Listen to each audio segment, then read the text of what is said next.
All right. Well, good morning or afternoon, everyone. We will go ahead and get started. There will still be people coming in. I have hidden the videos of those who are not on video. So and when Emily gets started going over the tool, I'm going to just spotlight her so that it's just easier, less distractions for all of us. But welcome. I am Laura Wells, Executive Director of Hope, North Carolina, and super excited to have you all registered to hear about this amazing resource that Emily has put together. Um, just to say a little bit, most of you know, Hope, North Carolina, we're working on creating more inclusive housing options for adults with intellectual and developmental disabilities. And we have several ways that we're doing that. One of those is collective impact. We're working with partners from different organizations in housing and disability and aging and business and finance to try to figure out how to reduce barriers to this happening. And one of the goals or our vision for that collective impact work is that people with disabilities will be informed about and have access to a wide array of inclusive, affordable, and accessible housing. So as a part of the informed about and have access to, that's kind of where this resource came out of, because we know that there's lots of great resources everywhere and kind of all scattered. And we know that that makes it really frustrating and hard for parents when you are trying to figure out next steps for your child as it relates to independent living. So we wanted to try to reduce the barriers for folks who are beginning that journey by pulling together all those scattered resources into one location.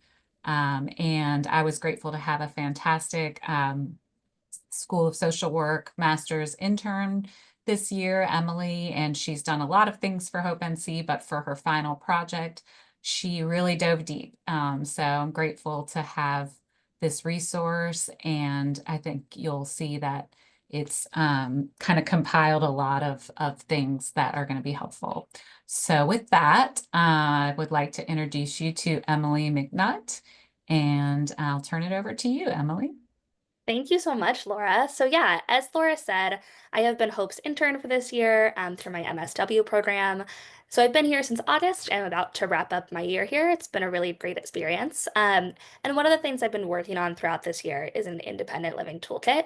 The full guide, I believe, is already on Hope's website. And I can also send it out at the end of this presentation, in addition to the slides, if that interests anybody. It will have a lot more in-depth information and clickable links. But this presentation is intended to be an overview of our most requested information. And we're going to have time for question and conversations built in throughout the presentation. It's not going to cover everything within that guide, but it should be a helpful starting point for the journey to independent housing. So as Laura said, and if you're here, you probably already know this, Hope's mission is to create integrative and affordable housing communities where everyone belongs. And today we're going to look at expanding the tools in our toolkit in alignment with this mission and our collective impact work. So a little bit about what we're going to talk about today. This presentation is intended to be a guide on the independent living process and have step-by-step information about preparing for independent living, searching for housing, paying for housing, and the NC landscape of supports. Different information might be more relevant to you or your loved one based on where you are in your housing journey. We're all in different places. We're all coming in knowing different information. So depending on who you are, some of this may be more or less new for you. And why this is important to us in our work, we know that 90% of people with IDD want to live independently, yet only about 25% do. We want to support the autonomy of people with intellectual and developmental disabilities, and we know that most family caregivers are over the age of 60, and so that in-family living is not a permanent solution to IDD housing. Because of this, we're here to discuss tools, options, and the process for independent living. A quick highlight before we get into the actual guide itself. I want to talk about Work Together NC, which is a statewide resource that provides information on a variety of services for different needs, broken down by county. It's really helpful, especially this presentation will talk specifically about the triangle, but if you live or work or know someone who lives outside of the triangle, this is another really great resource. Our guide seeks to go into greater detail on how to use this resource. Think comprehensively about independent living and again is triangle specific, but Worktogether NC is being updated consistently with information as other organizations are working to create more housing options throughout the state.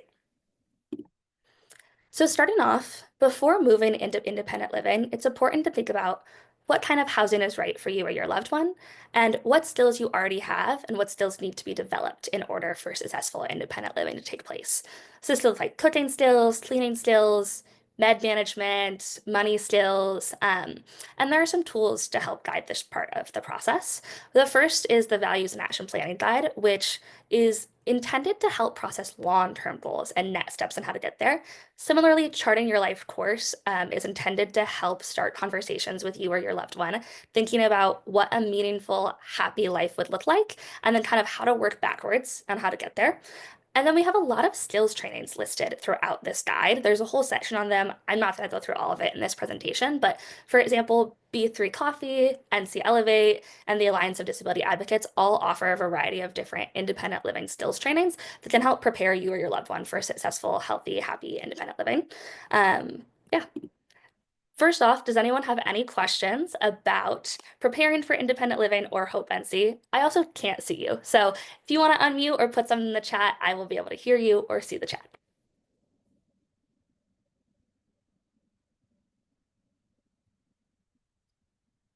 Okay, awesome. And again, we'll have more time for questions throughout. So if anyone has questions as more things come up, feel free. So next, moving into independent affordable housing searches, beginning with our nonprofit partners. If you've been looking into IDD housing in the Triangle for a while, a lot of this is probably not new information for you, but I'm going to briefly explain how each of these organizations work and the important work that they're doing throughout the state. Um, each provides some form of IDD independent living communities. And again, more detail will be in the actual tool guide itself. First, we're working with Habitat Orange to build the newest Hope community that was announced recently, but they also have units and homes available, not specifically for people with IDD, but for anyone that might meet income requirements if this is relevant to you or your loved one. Reach out to the Habitat in your county. They have specific housing available for people that meet certain income requirements. That again, it's not IDD specific, but could still work for you. Another is Large. Large has a living community that is, I think, currently full and on a wait list, but they are currently looking for ways to expand. So keep an eye on their website. And also, if you want to be on that wait list, you can reach out to them. Their information, again, will be in that guide. And the ARC of NC offers both group homes and independent living options. There is often a waitlist for independent living, but contact them directly to see what apartments are available. We know that this is not going to solve the housing crisis, and so more options are being developed. We know many partners are working on this problem, so hopefully more nonprofits will be available soon. Work Together NC, again, is a great resource to be checking consistently as they are trying really hard to stay up to date with the most recent information. Going into local and state government resources to help the search for independent housing, each of these are county or city databases that show affordable housing and resources in your area. And so they're going to be specific to the actual place that you live, but going into a little bit what that might look like. So NC Housing Search, I believe this works for all of North Carolina, and you enter your specific zip code. I entered my zip code, which is 27510, just to kind of see what it looks like when you're trying to look for housing using this tool. So this is the kind of page it will bring you to when you use this resource. Various units will come up that include income requirements, eligibility requirements, and if you click on it specifically, it'll walk you through other specific things you might need to be able to apply for this unit, as well as pictures, videos, general house tours. One thing that's really cool about this resource is that they also have accessibility information included. Oftentimes, they are speaking about physical accessibility or wheelchair accessibility, but still, this is a really important tool to have. The icon there specifically, that is the disability justice icon, indicates that it's wheelchair accessible, and sometimes even within the descriptor of the actual unit, there will be more specific information on what that looks like. So, look into this unit could open up doors for you or for your loved one. They have a lot of information listed here that, again, oftentimes includes phone numbers, other content information about how to actually rent these units. Does anyone have any questions about searching for affordable housing? I might not have all the answers to them specifically, but if I don't know, I will do my very best to get back to you.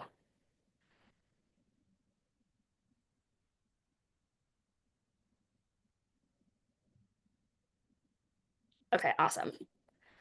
So, looking into trying to make housing more affordable, the first thing I have here is Section 8 housing vouchers. Many of you have probably heard of them before. They provide portions of rent to low-income individuals that can be used to pay for private housing.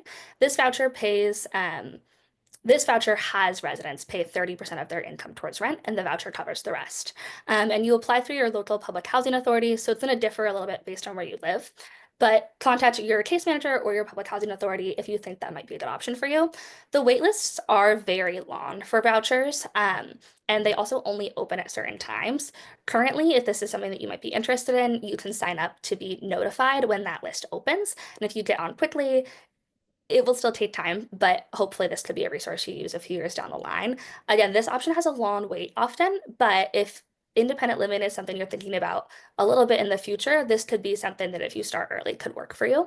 Another program is T Rental Assistance. It is designed to help people with disabilities afford independent housing by reducing rent costs. Um, and you have to apply through an NC supportive housing provider or managed care organization. So if you have an MCO, such as Alliance, talk to your managed care org and see if this is an option that's available to you. And then lastly, I have listed here community action agencies or CAAs. CAAs often have rental assistance programs that are designed to prevent evictions and decrease cost burden. If you go to communityactionpartnership.com, you can enter your local information and different information will pop up. It's going to vary vastly by zip code what is available. These resources kind of also tend to ebb and flow with capacity. So depending on when and where you look, it might change pretty significantly, but it's something to check and to keep checking to see if there are hyper-specific local resources that might be available to you. Tips for applying for rental assistance because these processes can be challenging. Firstly, gather documents early.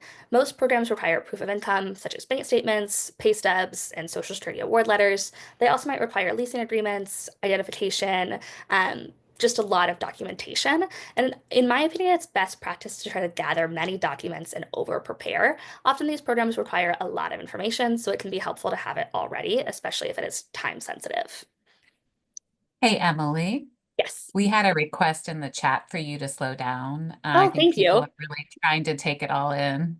That's It's so a fair. lot of Thank you. information. Thank you. Yes, thank you guys. I know it is a lot of information. Oh, I also see another question. I'm sorry, the chat was blocked for me. Someone asked if individuals get special assistance through DSS, does that exclude them from rental assistance? And that's a really good question. And I think it would depend on the type of rental assistance program. Um, I'm happy to look a little bit more into the rental assistance programs that I have talked about here today, but I think that is something that is going to be very specific to each individual program. So thank you for that question. Awesome. So going into the next part of this process, I would recommend applying early. As we've discussed, a lot of these programs have long wait lists. So applying as soon as possible can help with that. Awesome. And yes, you're welcome, Betsy. And seek multiple options. So check multiple programs as eligibility requirements do vary pretty vastly from program to program. And lastly, work with a case manager. Case managers are going to know more about your specific context and situation, and they might also know more local resources that could help make housing affordable for you or for your loved one.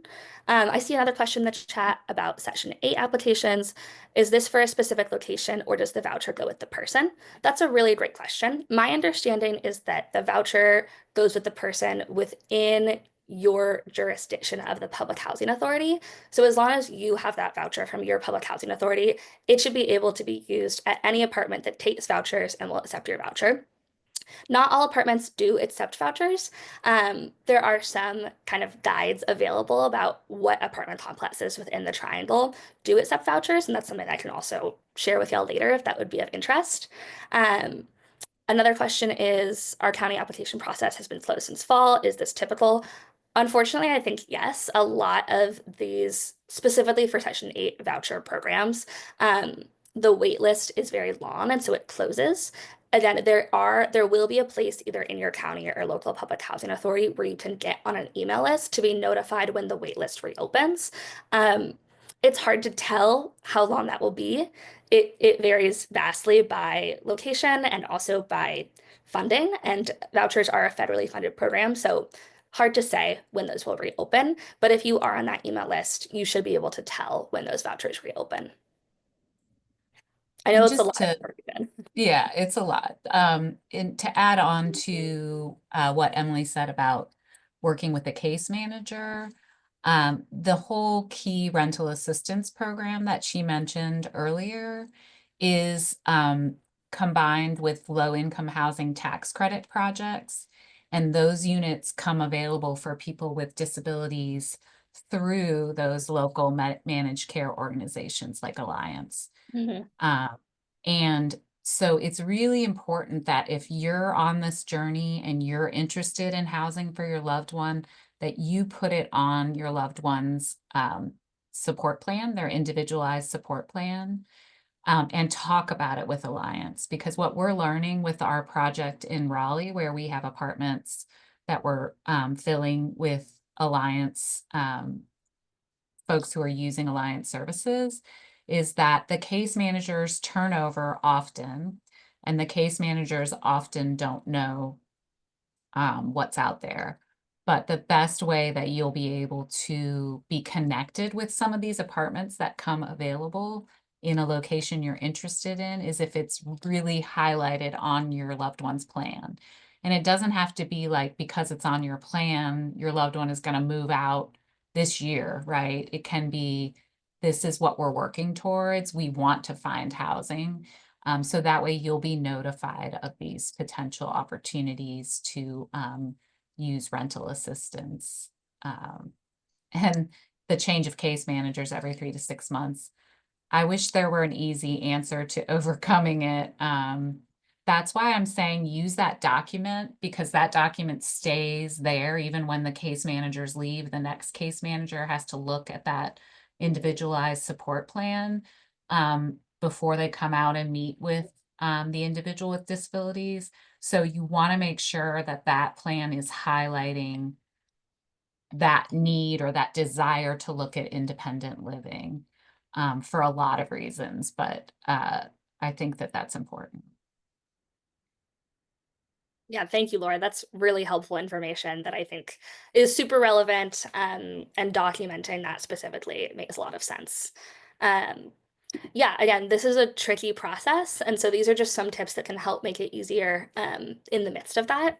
Another thing that I want to talk briefly about is financial accounts. So this is not legal advice. And again, the actual guide itself will have a lot more information than just this.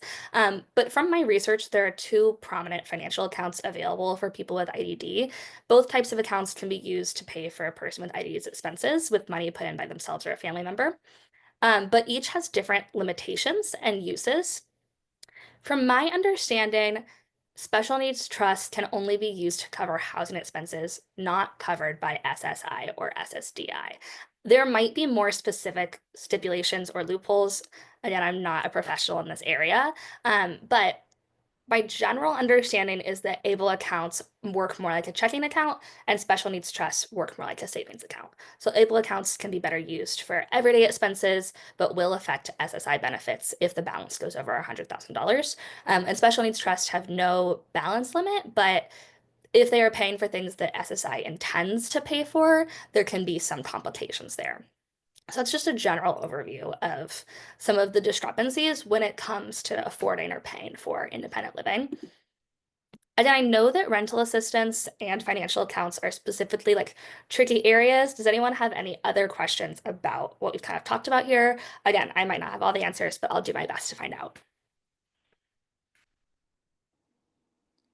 Emily, this is Colin. Hi, Colin. I'm Hi. I'm curious if with the rental assistance, maybe specifically the key rental assistance, if Mhm. that maybe you said this and I missed it, but does it have to be used for specific like housing units, or could someone apply for key rental assistance if, say, they already have an apartment but the rent gets raised by Mm. $200 and they can't afford it Mhm. anymore? Um, if like they already have a place, or if they want to live in a place that is maybe like privately owned, and not necessarily like specified, uh, Yeah, that is oriented. a great question. Um, Key rental assistance, from my understanding, is a newer program. So I could be wrong about this, but I believe that it is not specified for specific units, and is a more generalized and intended to be individualized rental assistance program. Um, Again, it is a newer program, but I don't believe it has preset determined units where it has to be used. Um, Again, your I specific, can, Laura, do you have more information? yeah, I can talk to that one because it Yeah. is so complicated. It's taken me and those of us at Hope NC like years to sort of understand this particular program, but it is tied to those low income housing tax credit units. Hmm. So the reason why key rental assistance was developed was because the state, many of you know, came under settlement with the Department of Justice for a lawsuit. It was back in like 2012, where someone with mental illness wanted to live in the community rather than the psychiatric hospital or institution. And the state basically was not providing any options for people to live in the community. And so they became under settlement because they weren't doing what they were supposed to do. So as a result of that settlement that's still going on from 2012, and this is not for IDD, although we have more recently had a settlement, Samantha R for IDD, but which is similar. But so that program was developed and it's called Transitions to Community Living in order to help people with mental illness live in the community. And in order for people, yes, and so in order for people to use the TCL or transition to community living units, they needed rent assistance because just like folks with IDD, most of the folks utilizing this program were living on fixed incomes and could not afford the rents, even though they were affordable units in the low income housing tax credit buildings. So that's where the key rental assistance Mm. program came from. And it is only for those units. So you can't, there's no like website where you can just go apply for key rental assistance. One of the things we've been advocating for at Hope NC is to create a rental assistance fund like this for adults with IDD. That's in our policy and advocacy work. It's something that we've been talking to the state about and, you know, putting in some of these bills that have gone out for the General Assembly. But, as you all know, the funding environment right now is tough. Things are getting cut rather than added. So the likelihood of us succeeding with creating that rental assistance program for adults with IDD is not likely to happen this year, but we're trying to lay the groundwork for future years. So it's a it's a it's a pivot point where the state now has a settlement for IDD with Mm. Samantha R. And so it's a good time for us to be pushing DHHS to say, look, you did this for people with mental illness. You created these units and you created this rental assistance. Now we want the same for adults with IDD. But I think even then, that fund would only be for specific low income housing tax units. I don't the way it's looking right now, I don't think, to answer your question, Colin, I don't think it would be something that you could use like in another situation, sadly. Gotcha. Thank you, Laura, for that clarification. I really appreciate that knowledge for sure. It's just really complicated, so there's Yeah, no way for anybody to really understand it. No, absolutely. Okay. Yes. Hi, can you hear me? This is Joanne from the chat. Mhm. The question I had was, which comes first? Do you find the apartment and then apply for the rental assistance, or do you get rental assistance first and then how does it work? That's a great question. I would love for Laura to speak to this as well. I think that a lot of these rental assistance programs are a very long wait list. So if rental assistance is something that you're looking into, it might make more sense to start earlier with the rental assistance piece. And then, especially if you're thinking of specifically Section 8 vouchers, which is what I have the most information on and knowledge about, um, because that wait list is very long. And then those vouchers are able to be used at a number of various apartments that take vouchers. That's up to the individual landlord provider. Um, that would be my advice with voucher programs. I think it might vary a little bit based on what we just talked about with key rental assistance for transition to community living programs. And then the community action agencies are gonna vary drastically depending on what's available in your county. But that would be my instinctual advice. Laura, do you have things to add to that? That's absolutely correct, Emily. You got it right. In the sense that it's a Section 8 voucher, you want to apply for the voucher first. And then once you get it, you can look for what housing is available that takes it. For the, if you're wanting to try to use the key rental assistance, if your loved one is duly diagnosed with any kind of mental health condition as well as IDD, you can access those transition to community living units by talking to your Alliance case manager and asking them, what's available. And in that case, it kind of would all happen at the same time. When you find a unit that they're telling you is available, they're also getting you the key rental assistance, hopefully at the same time, if that fund isn't completely used up, which I've heard can happen. But yeah, so that's exactly right, Emily. Awesome. Any other questions on this session? I know this tends to be the most confusing. Clearly, I also have things to learn about this as well.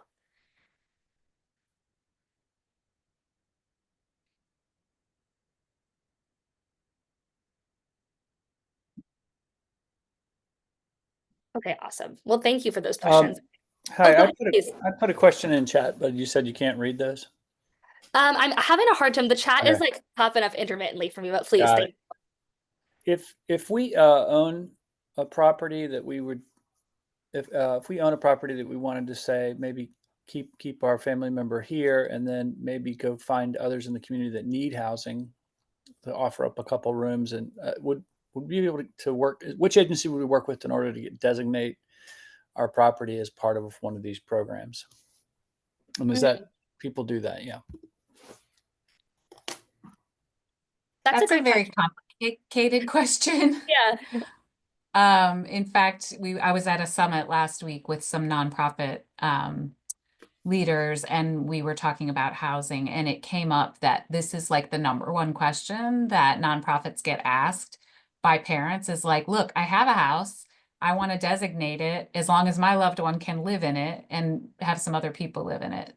And there really isn't a structure or a format for that right now that allows for like rental assistance to then be associated with it, unless you go through this very like stringent like process with Medicaid to become like a AFL, alternative family living home, or a group home, right? A residential setting. So it's not as easy as it should be. And it's definitely something that, again, in our collective impact work, we're talking about. Like, this is clearly something that needs to be able to happen because we get that question all the time, right? Like, and it's a fair question. Like, how do we make this work? Great. So I wish Thank I you. had more answers for you. Yeah, I figured it was a tough road, but someone's done it somewhere in other states, I'm sure. But Mhm. I just want to see if you had some input. Thank you for that. Can I ask a Oh. question? Piggyback on that? Can I ask a question? Piggyback on that? So Yeah. I put a question in the chat too. So I agree. The problem is really if you even having the waiver and not being able to get reliable direct support professionals who are consistently there. And then what happens when the parents are no longer alive to manage it in terms of, if you don't have someone who steps in. I think that is such a critical piece.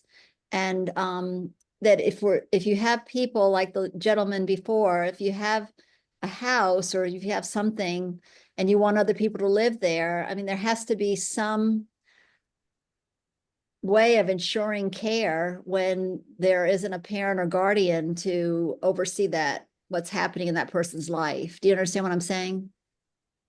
Absolutely. So, yeah. The only thing that I'm aware of is hiring a guardian or, indicating like one of these companies like Corporation of Guardianship or another local organization that's providing guardians to be the person who is essentially stepping in for like a parental role to manage the behind the scenes things like this, like the DSPs not showing up. Um, One of the things we're working on in our model with Hope NC and the communities that we're developing is that this on-site community facilitator role that we have, right now in Durham and Raleigh, and we'll have in Chapel Hill next year, is that that person is there to be like an extra safety net. So if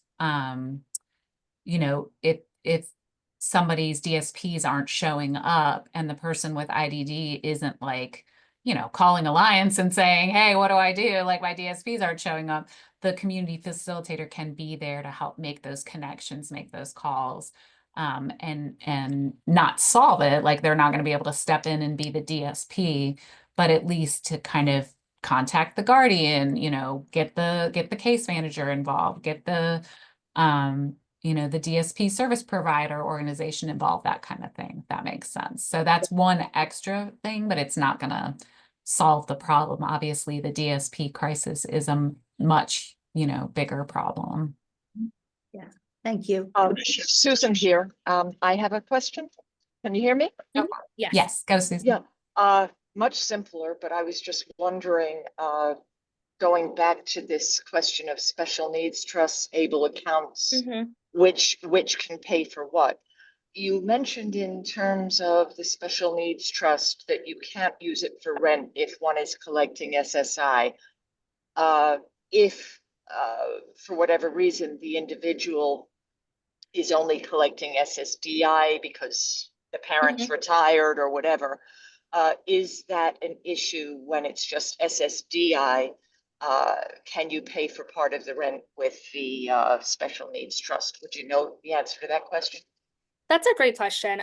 My understanding, and again, I'm not an expert in this, my understanding of how that trust works is that for SSI and for SSDI, both of those are intended to be the primary form of rent first, but there are stipulations that if that is not covering enough rent, that then that trust can be used to cover the remaining portion of it. It is a complicated process when researching this. I also was frequently confused, but from what I have gathered, that is the most accurate way of being able to use that trust to cover rent if someone is receiving either SSI or SSDI. Okay, thank you. Of course. I think money also can be moved from a trust into an able account. And so that's always an option also. If you want to avoid some of the stickiness of that, is to move money from that trust to an able account and then have that account work again more as a direct checking account. Got it. Right. Also a great idea. If we're all lucky enough to have all these resources available to us, right? For sure. For sure. Okay. Yeah. Great. Thanks.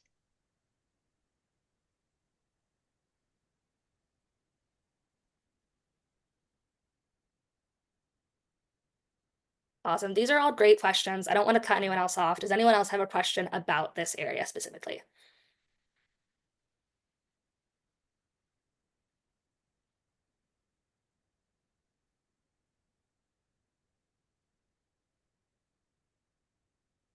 Okay, great. Well, if anyone has questions following this presentation, we'll have an email that you can reach out to. And again, this whole presentation, the slides and the actual resource guide that has more in-depth information is going to be sent out following this. So hopefully that also can clear up any other confusion. One of the last things I have to talk about is just some other information that is included in our resource guide about the NC support networks. So information on, as we discussed today, housing support, but also on legal support and advocacy, more financial planning information, vocational support, community and social support, and other independent living skills and skills training programs. Is all information that is going to be hopefully helpful for you in the resource guide that is obviously an integral part to independent living. And today we really focused on the housing support piece of it. But the rest of this information is in there. And if you do have questions, info@hopenc.northcarolina.org, or this phone number is a great place to ask them. I really appreciate y'all's time today, and thank you for being here and listening to this presentation. If there are any other questions, feel free to ask them now or put them in the chat. And I believe Laura just sent out the actual link to the toolkit in the chat as well. It's also on the website and can be emailed to you. I have a question. Mhm. Is there any place where families can be connected? This goes back to Chris's question about families who have houses and one loved one who would be living in it and they're looking for roommates. Sort of like, I don't know, a college dormmate matching service where you can find other adults that have similar skills and interests to our loved ones. So we can sort of build this from the families and then find the support our loved ones need. That's a wonderful idea. Laura, please correct me if I'm wrong. I don't believe anything like that exists in a formalized, more official capacity. I do think there could be opportunities for informal networks of support to kind of develop specifically through some of the programs that we have through Hope or have listed through other places. But based on my research, I don't believe there's a formal network that currently is doing that. That's correct. I know the North Carolina Council on Developmental Disabilities had at one point, they were looking at a grant, like putting out a, what do you call it, a request for proposals. Aha! Pam Hunter Dempsey, just, you got it right there. That they were going to do that, like a roommate matching kind of grant, but nobody, no organization or individual kind of bid on wanting to do that. So if this is an area where, you know, an organized group of parents, I don't know, Pam could probably tell us if you have to be a 501c3 to do it, or if a group of parents could do it. Oh, Pam, you sent that to me directly. I thought you put it in the chat for everyone. But yeah, Pam, if you can come off mute for a second, is there a opportunity for some parents to get together and do this, or does it have to be a 501c3? So we did not get into the weeds on that. We just had, a few respondents asking similar questions.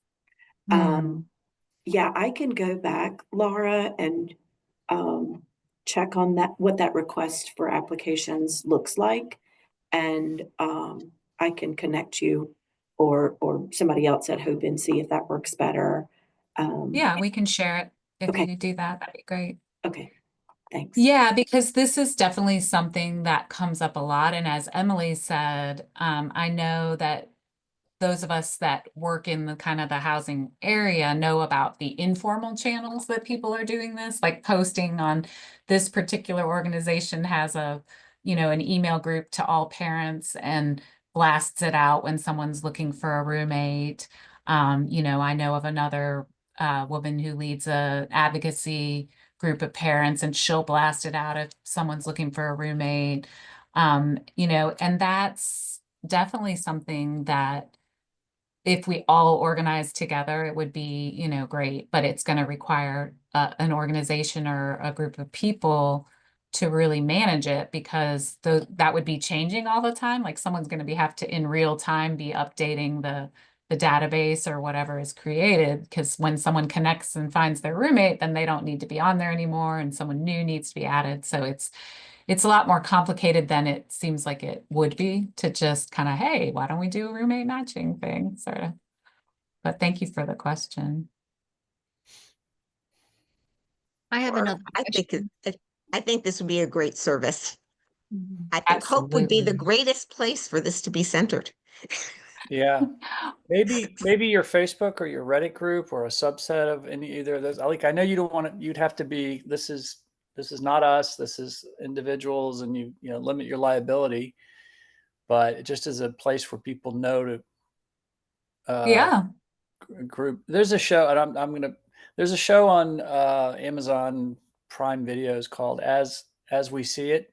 It's about Uh-huh. autism, and like it's in California, and this group of parents got together, and they had 4 autistic kids living together, and they hired an outside direct support person from an agency who just kind of came in and went in the mornings and nights, and I just in my mind I'm like, boy, I wish we could do something like that here in North Carolina where there's such a need, and have it kind of affiliated maybe with your group or not, just to Mhm. kind of share resources. But anyway, just it's been bouncing around my mind. Maybe North Yeah, and Carolina Autism Society has something like that, but maybe, yeah, that's a good place to look too. I'm open to discussing it further with anyone too who has ideas about how we could implement it on a like a smaller scale, like you're saying, Chris, like, you know, just with a Facebook subgroup or something like that. I'm open to discussing it because I think great. I'll that's reach I'll worth reach out later. Thank you. okay. Thanks. I'd like to be part of that also. But I have another question about if there's any movement trying to create some kind of housing where you're combining people with IDD and senior citizens. I keep thinking that that would really be an ideal living situation for my son to be in a retirement community setup like that, where he'd have his own small apartment, but there'd be an area where, you know, the community happenings, dining hall, on-site, triage nurse, that kind of thing, for long term, but yet that doesn't seem to, like, you can't create that. It seems like there's so many rules that that's considered segregated housing. So I'm wondering, is anyone working toward trying to combine these two populations? Could you do that? Thank you for that great question. And I'm sorry, Emily, that I keep No, taking no, all no. these questions. Because it's just so complicated. We've been working on that for a while too. We really were trying to figure out a way to create a community that would have a large percentage of older adults, a large or 20% of adults with IDD, and then the rest could be individuals or families or however. But we did find there were quite a lot of restrictions on the funding because you can either get funding for all the units to be 55 and older, which is why you see so many senior communities, or you can get, you know, certain supportive housing funding for adults with IDD in a section of a, you know, neighborhood or building, but you cannot combine the two together. And that's what's for us is kind of what moved us away from that sort of more rigid structure, but we are still committed to whatever communities we create, like the one we're opening next year, for being intergenerational. So amongst other families and older adults, so that when we do have programming at the community center, it won't just be, you know, young people, and it won't just be families, but it'll really be the gamut of ages. And as Emily mentioned in the beginning, Work Together NC is really trying to capture all of the various housing projects that are springing up across the state. And we at Hope have what we have called the North Carolina Inclusive Housing Coalition. So I know about some of these projects that are working to try to make housing happen. And I know one of them called Independent Works and City Place, which I believe is in Wilmington, but I'm not looking at my list right this second. They're specifically working on the senior and IDD combination. So people are working on it. And I think that list that Work Together NC is putting on their website will be updated regularly as new communities form. So it's happening. It's just, you know, slower than all of us would like it to be. Mhm. Thank you. You're welcome. And then Emily, there's a question on the chat. Does NorthCarolinaHousingSearch.org only show listings for individuals in TCL or with IDD? NC Housing Search is a more general resource for anyone looking for affordable housing options within North Carolina, regardless of whether or not they're doing a transition community living program or have IDD. There might be specific stipulations with specific units about populations, but it as a resource is intended for anyone who needs affordable housing. Yeah, no problem. These are all great questions. Anyone else?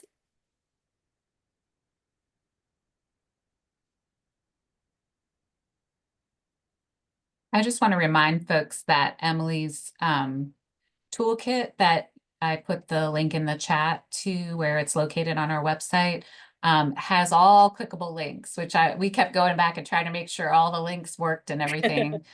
So she did a great job in making it so that you don't have to like go and Google to find something. Like if it's listed in there, you should be able to click on it and go to that page and see what it's about.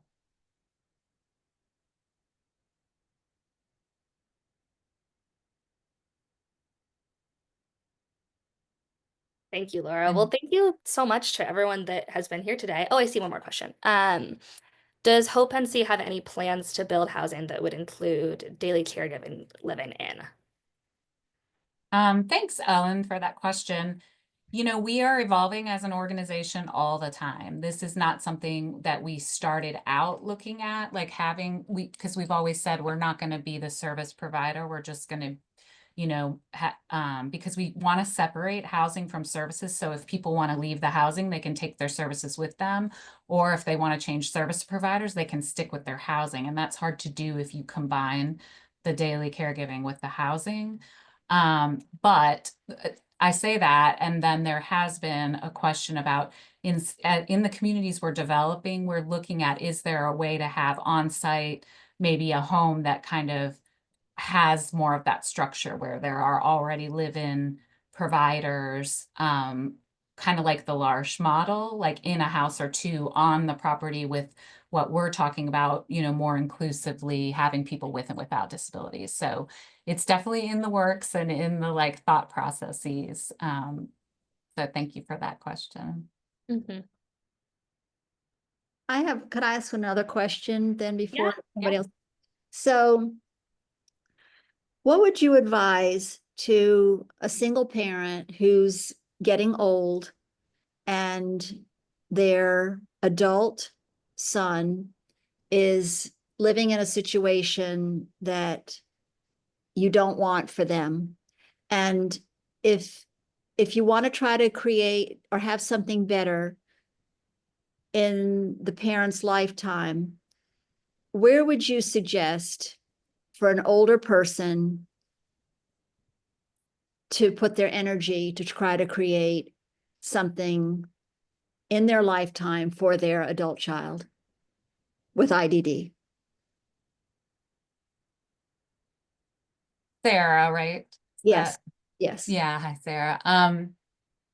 Well, is Ginny still on? Because I would suggest what we've seen, the co-founders of Hope, you know, started this thinking that they would build something. There's Ginny. And that would be a solution. But what we've seen across the state, everybody that's trying to create this housing from the ground up, it typically takes like 12 years, like, you know, somewhere around there, like maybe 8 to 12. And I've seen that in other states as well. So for me, and Jenny, I'll let you also share your thoughts, but I would say looking to partner with something that's already happening or about to happen. What do you think? I totally 100% agree. I think, you know, we're racing against the clock. And, you know, I just can't imagine starting something new that, you know, it's going to happen, like you say, in your lifetime, because you know, everything just takes so long. So I would encourage you to become involved, like Laura said, with, you know, either more involved with Hope or another organization rather than starting something from the ground up, which is incredibly time consuming and you know, especially in this environment, I don't see starting something new, you know, unless you found some incredibly motivated parents and energetic. You know, I hate not to be more optimistic about it, but you know, having gone through this experience now for 7 years, it's hard work, very hard work. So I would encourage you to become more involved with, you know, Hope if you have the time and the energy, because Thank, together I think we can achieve more than we can alone. well, thank you. And thank you for all the work that you've done to create hope. It's wonderful. Thank you. Sure. Mhm. Then there's a question, do you feel Hope NC will move towards supporting other areas in North Carolina? Yet part of our collective impact initiative was we were given the charge of making this possible across the state of North Carolina. So some of what we're creating is not just to like locally here at the Triangle. We're trying out some of what we're creating in the Triangle to pilot it, to get evidence about how the roles are working, to figure out the financing and the rental assistance and all of that, and the partnerships that are needed. And then our plan is to create resources, toolkits for across the state so that other organizations who are already doing it can use that to make it happen. And we, you know, potentially will also support other housing projects in other parts of North Carolina. You know, that's kind of to be seen how that will work, but it will definitely be statewide. And then one quick question for you, Ellen. Are you able to say what alternative family living through Baptist Children's Homes is? If you're still on?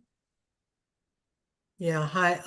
Yeah, I've done a lot of research on housing. We're actually working on a project ourselves to try to develop something. But through my research, I've contacted and had a lot of conversations with Baptist Children's Homes. They have a couple of different names, but they have a lot of alternative family living options for families like myself. We don't have a guardian and, you know, all that sort of thing. And where will our son go, you know, once we're gone? And I just really like that organization.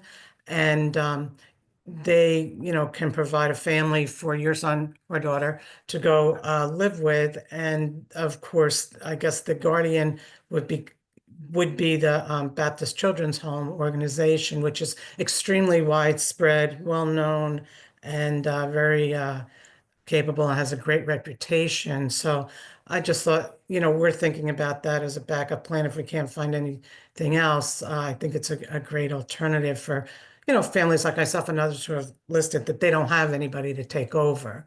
So the Baptist Children's Home community can do that for you, both with offering a place for your child to live. And they have a lot of different living situations. They can either live with another family, they can live in a group home, they can live in apartments, all different situations, but they can also take over guardianship as well. I just like them a lot. I think they're really great what they're doing, and it's an alternative that we're going to keep in mind for our son. Thanks, Ellen. That's really helpful information. All right, can I ask one more question? Yeah. And this is I might have missed this at the top of the hour or researched this, but your housing community in Raleigh right now, is it at capacity, taking wait lists, adding more homes, but it's going to be a number of years? Like where are we on your group community right now? So we are they're not all, the apartments are not all full.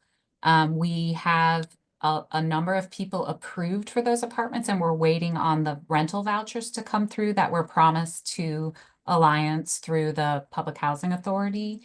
And that's been our sticking point. But of those, we still do currently have 2 apartments that are not spoken for. They're studio apartments. It's not a fully accessible community. We kind of compromised in doing this project with Alliance for so many good things about it. The location is phenomenal. The historical, beautiful building is phenomenal. the owner, Casa, is one of our partners. They're phenomenal. So, but we were not happy. It's not accessible.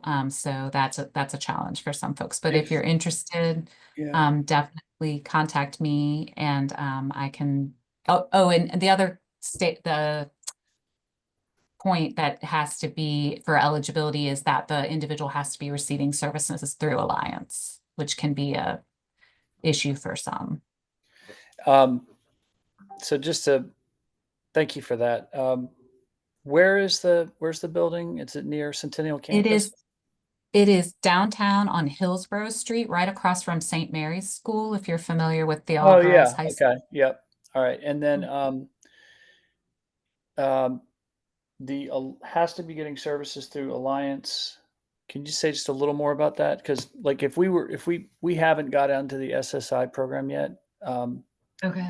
or any state funding yet, like if we were willing to maybe just rent it outright as we work in parallel to try to get assistance from the state, So is that an option? for this, actually, there's another option through this particular project. If you're able to afford the rent, which is affordable housing, but it's still $1,100 a month, Yeah. you can go through the apartment property management and apply for a unit. And from what I know, they don't have a long wait on that side. And then you'd still receive the supportive services that Hope NC is providing on site, even if you're not going through our program with Alliance. Okay. What's Otherwise, the name of that property management? It was VJ Murray, and that trademark property. Okay. And it's the complex is called Grosvenor Gardens Okay. on Hillsborough Street. Okay. Great. Thank you, Laura. Sure. Yeah, thank you all. Yeah, these have been great questions. I really appreciate everyone being here and having this conversation. I hope it's been helpful and productive. If unless anyone else has any other questions, which I want to hold space for, then I And I think just want to say thanks to Emily, if everyone will just give Emily a wave or a thank you in the chat, because she did so much work for this resource, and I really hope you all find it helpful, and please let me know if you do so I can share that. thank you. Yeah, thank you all Awesome. for being here. I appreciate it. Thank you. Bye. Take care. Bye-bye.